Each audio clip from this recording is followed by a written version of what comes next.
नमस्कार, मैं प्रदीप कुमार।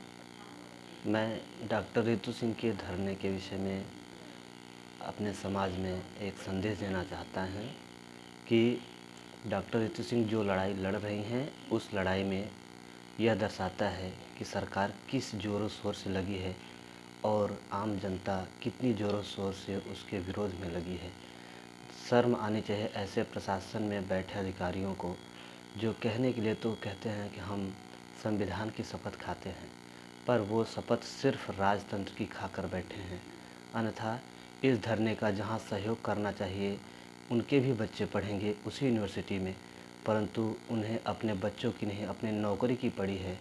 यही है देश का दुर्भाग्य, जहां से लोगों को सिर्फ और सिर्फ नौकरी दिखती है, लेकिन अपने देश का संविधान, अपना अधिकार नहीं दिखता। आने वाले समय में यदि डॉक्टर रितु का धरना विफल हो जाता है, यह मान के चलिए कि यह हर इंसान की विफलता होगी, ना कि सिर्फ डॉक्टर रितु की। ऐसा नहीं कि जो इसका विरोध कर रहे हैं, चाहे वो बड़ी जात से हों या छोटी जात से, उनके भी बच्चे पढ़ेंगे। ज़रूरी नहीं कि यह नौकरी जो आज आपके पास है कल भी होगी। यह नौकरी नहीं हुई तो आपके बच्चे के लिए यही नौकरी दुखद हो जाएगी। तब वही पढ़ पाएंगे जिन्हें सरकार चाहेगी, और जिन्हें सरकार चाहेगी वो ज़रूरी नहीं कि सिर्फ़ और सिर्फ सवर्ण जात से होंगे तो ही पढ़ पाएंगे। हो सकता है वह सिर्फ राजघराने के होंगे तभी पढ़ पाएंगे, बाकी किसी भी घराने के लोगों को इस तरह की पढ़ाने की छूट नहीं होगी।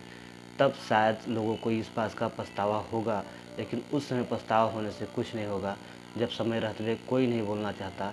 यही सबसे बड़ा दुख है कि लोग अपने अधिकार को कुचलते हुए देख रहे हैं, फिर भी उस पर आंखें बंद करके सिर्फ अपनी रोजगार ड्यूटी ही निभा रहे हैं।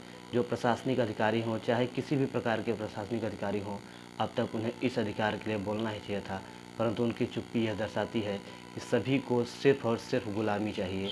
धन्यवाद ऐसी गुलामी के लिए, और हम भी उस गुलामी में शामिल नहीं होना चाहते। इसलिए समय रहते हुए बोलने की गुजारिश करते हैं, और सभी से यही चाहते हैं कि हर कोई बोलने की बात रखे और अपनी इच्छा जाहिर करे, और इस धरने को समर्थन दे, चाहे वह कहीं से भी हो।